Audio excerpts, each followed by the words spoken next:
Please take your seats quickly, ladies and gentlemen. Thank you. Hi guys, and welcome to OneMinuteTennis.com. In today's session, I want to talk to you about the timing of the kinetic chain in the forehand. I want to show you why it's difficult to get this timing right, and then I'm going to give you a great trick that will make you time your forehand better and therefore hit harder and faster today. Now, there are two main power sources in the forehand. One is the rotation of the body, and then there is the lag and snap of the arm. The body begins the movement with the rotation, and then that rotational energy is carried down through the arm into the racket, creating a super fast swing of the racket and tremendous topspin and power and control, in theory. But the big problem with this is that it's very confusing, the beginning of the stroke, because the first thing that happens in the forehand is that the left hip will slightly rotate away from where you're hitting the ball. When you do it this way with the left hip initiating, then the leg drive is perfectly timed into contact with the ball. See, if I leg drive first, if I initiate from the right side, then a lot of times the leg drive will be before contact with the ball. See, I drive and now hit. But if you initiate from the left side, then the leg drive will coincide with the contact with the ball. But this is very confusing and difficult to apply, because if we look at it from behind, what I'm actually doing is initiating two movements at the same time in opposite directions, or what feels like opposite directions. But a great way of getting the feel of this is to draw the lines that you want the sides of the body and the racket to go, and then I'm going to also put a no waiting sign. Let me show you what I mean. So I'm going to draw two arrows. That's the direction that I want the racket to go. And now a second arrow, and this is the direction that I want my left hip to go.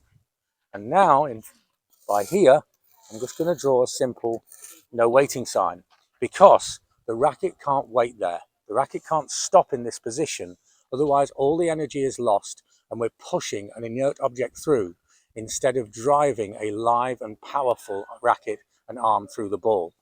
So now I'm going to try and make my hip go in that direction following the arrow, and my racket going in that direction and following the arrow.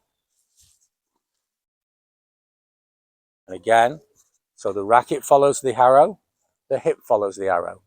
And now I'm going to make the same movement, but I'm going to observe the no waiting sign. So the hip, the racket, and the no waiting sign. Again, the hip, the racket, and the no waiting sign. I can do it slowly. The hip, the racket, and the no waiting sign. I can make it quickly. The hip, the racket, and the no waiting sign.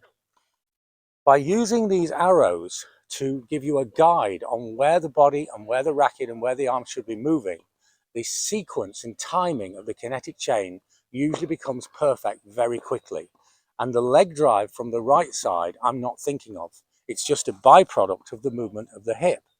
The hip and the racket go back at the same speed and in the same time zone, which means that when I recoil and go forwards, the leg drive from the right side of the body is at exactly the right time in exactly the right place. So try this now. I'd love to know how it works in your game. This is a different approach to getting the timing of the kinetic chain. And many players who've played very wooden and very static forehands with the body not contributing at all to the power of the stroke, by using this method, they've found that they can actually have this fantastic addition of power and spin by using the body, using the kinetic chain. Remember, the kinetic chain is body, arm, racket, racket, arm, body. You see how by following the arrows, I have the perfect kinetic chain. I hope this makes sense. I'd love to know how it works in your game, all the players that you work with. You know I love your feedback, and I try to reply to every single comment. And if you like my ideas, have a look at our books on Amazon.